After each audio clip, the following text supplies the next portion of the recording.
Nestled at the foot of the Rocky Mountains, the Willow Creek Veterans Affairs Center is like a tranquil haven forgotten by time.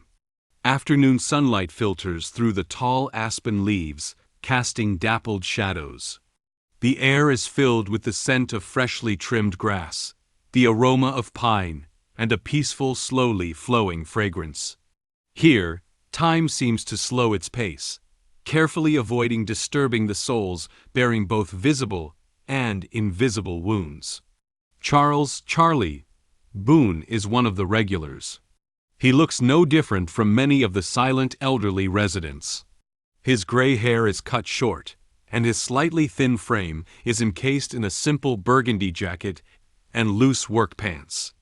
He's always alone, sitting in the far corner of the garden bench, a well-worn copy of Whitman's poetry in his hand, or simply gazing quietly at the distant mountains, watching the squirrels leaping across the lawn, and observing the younger veterans undergoing rehabilitation exercises with the help of therapists. His eyes are calm, even overly, so like a deep well. A stone thrown in yields no echo. Only occasionally, when the roar of jet fighters tearing through the sky during training exercises broke the silence, would his fingers unconsciously twitch, his gaze momentarily unfocused, as if pulled back to a time filled with the smoke of battle. That afternoon, the sun shone brightly.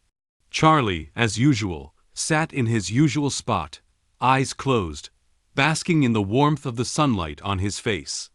Not far away, the sanatorium's caretaker, a kind middle-aged woman named Maggie, was patiently watering the newly planted flower beds. Everything was as peaceful as an impressionist painting. However, this tranquility was shattered by a rude commotion. 3 young soldiers in National Guard training uniforms, having finished their weekend training at a nearby base, took a shortcut across the sanatorium's lawn. They talked and laughed loudly, boasting about their performance in training, their words filled with the raw, unpolished arrogance and confidence in their own strength characteristic of youth. They were Private Miller, Jenkins, and Rodriguez. They noticed Charlie, alone on the bench. Miller, the leader of the small group, was a tall man with a somewhat roguish look on his face. He nodded his chin in Charlie's direction and whispered to his companion, "Look at that old man, sunbathing again.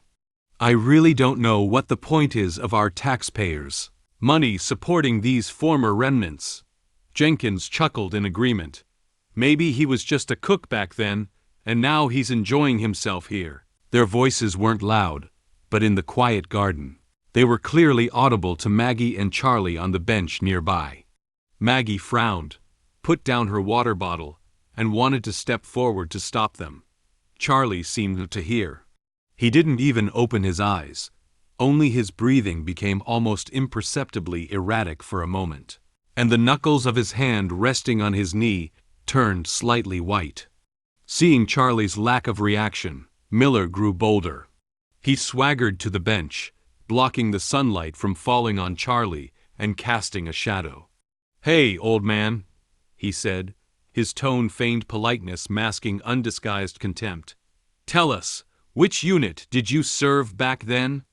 Were you serving coffee to the generals at the Pentagon?" Charlie slowly opened his eyes. His gray-blue eyes calmly met Miller's, devoid of anger or embarrassment, only a deep, almost all-encompassing silence. This silence, however, enraged Miller. He felt like a clown. What? Dumbfounded? Or is the story from back then too exciting to tell? Miller leaned down, almost in front of Charlie, trying to create an aura of pressure with his young, strong body. "Look at you now. What can you do besides waste air and resources here? We are the ones protecting this country's present and future." Rodriguez felt this was going too far and tugged at Miller's sleeve. "Fine, Miller, let's go." But Miller shook him off, persisting. "Go? Let this senior impart some life experience to us juniors, like how to snag a free bed in a sanatorium." Just then, Maggie strode over, her face unusually stern. Soldiers, watch your behavior. This is a veterans sanatorium, a place of respect. Apologize to Mr. Boone immediately and leave. Miller scoffed, dismissing Maggie's warning. Apologize? Why should we?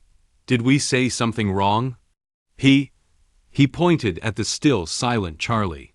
Just as his fingers were about to touch Charlie's chest, Charlie moved.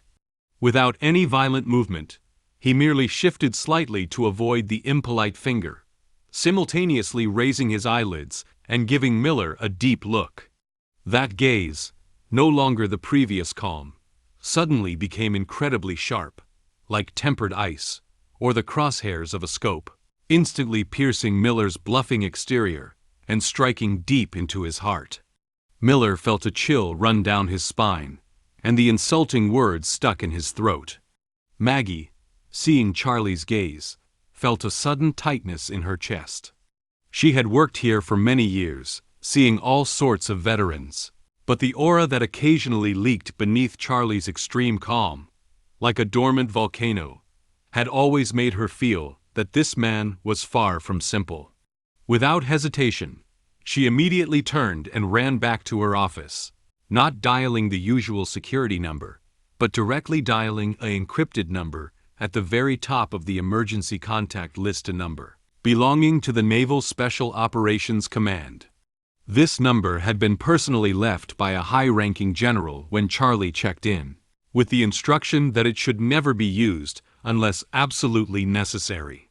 After the call connected, Maggie quickly and clearly explained the situation, emphasizing National Guard soldiers, public humiliation, and the name Mr. Boone. A brief, suffocating silence followed.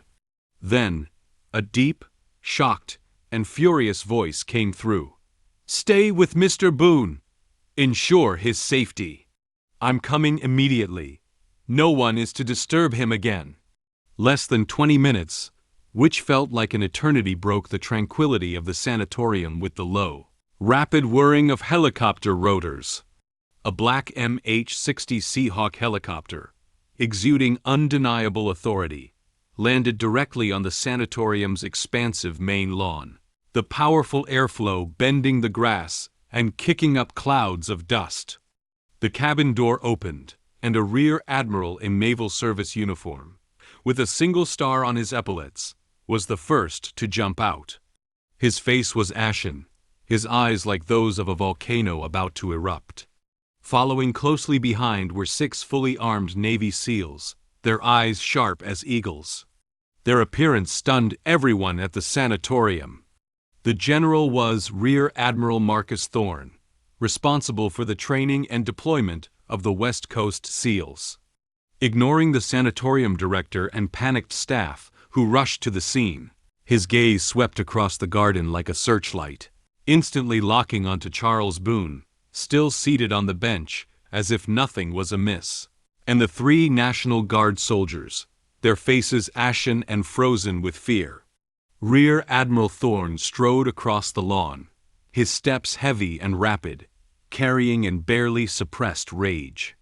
Under the horrified gazes of everyone, he walked straight to Charles Boone, abruptly stopped, straightened his posture, and raised his right hand to give the old man in the worn jacket, who had been so humiliated by the young soldiers, a perfectly precise, incredibly slow salute, filled with an indescribable mix of emotion, respect, and anger.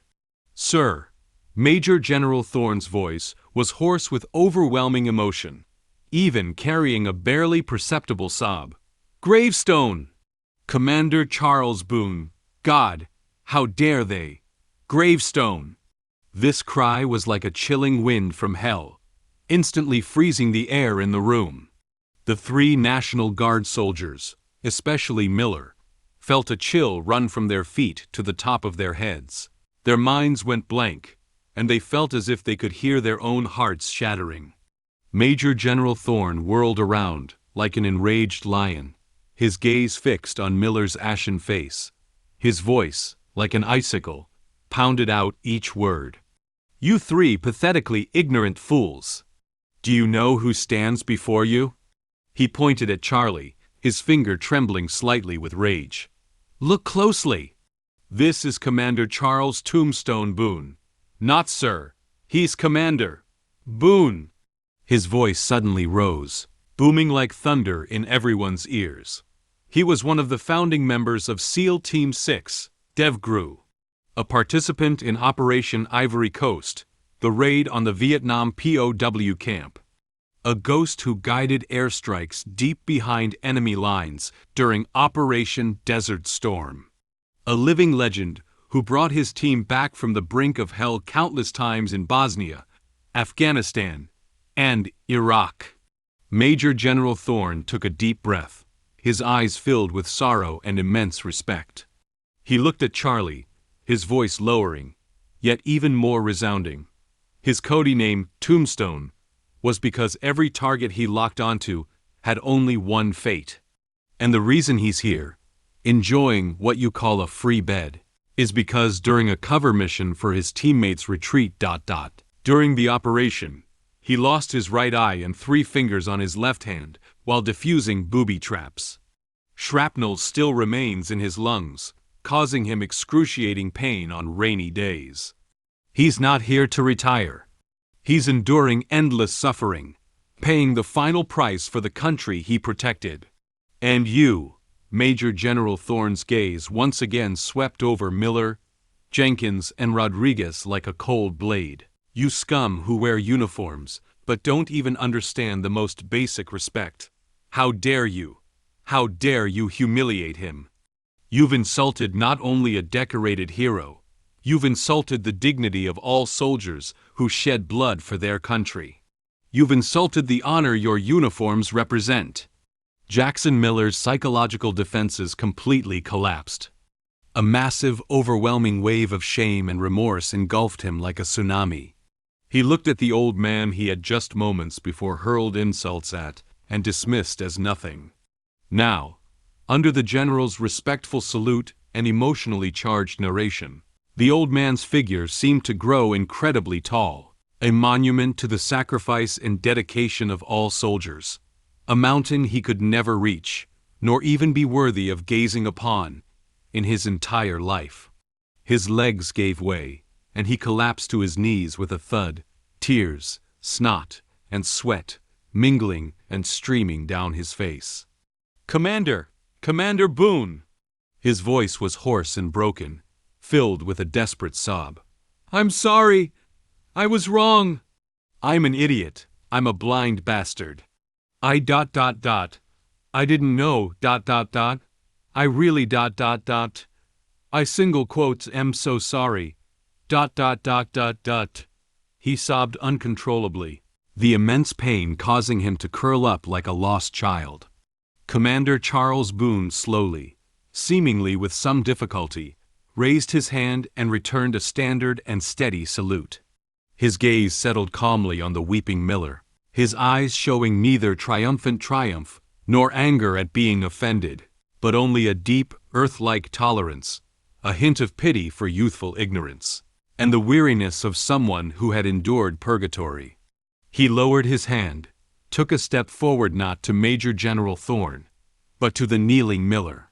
He extended his scarred left hand, missing 3 fingers, and gently, yet with an undeniable strength, placed it on Miller's trembling shoulder. "Child," his voice, still hoarse, yet possessing a mountain-like steadiness and calm, clearly reached Miller's ears and the hearts of everyone holding their breath. A soldier's value lies not in how many enemies you defeat, but in what you protect. It's not about how strong you are, but whether your heart is resilient enough, whether you know how to respect those who paved the way for you, and whether you know how to protect the vulnerable behind you. Remember this. This is more important than how accurately you shoot or how fast you run. Having said this, he looked away from everyone else, nodding slightly to Major General Thorne, whose eyes were filled with tears.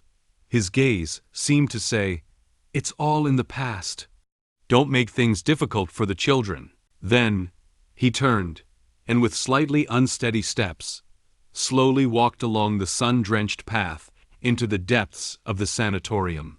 His back in the afternoon light appeared so lonely, yet so upright, like a silent mountain peak, bearing the heavy weight of the past and glory. The 3 National Guard soldiers were taken away by their superiors and awaited a severe court-martial. Willow Creek Sanatorium finally returned to its former tranquility. However, from then on, whenever someone saw Charles Boone sitting alone on a bench, their eyes no longer held doubt or pity, but only deep, heartfelt respect. He was like a silent thunderbolt, once tearing through the sky, now fallen silent, but no one could deny, and no one dared forget, the immense power he once possessed, enough to illuminate an era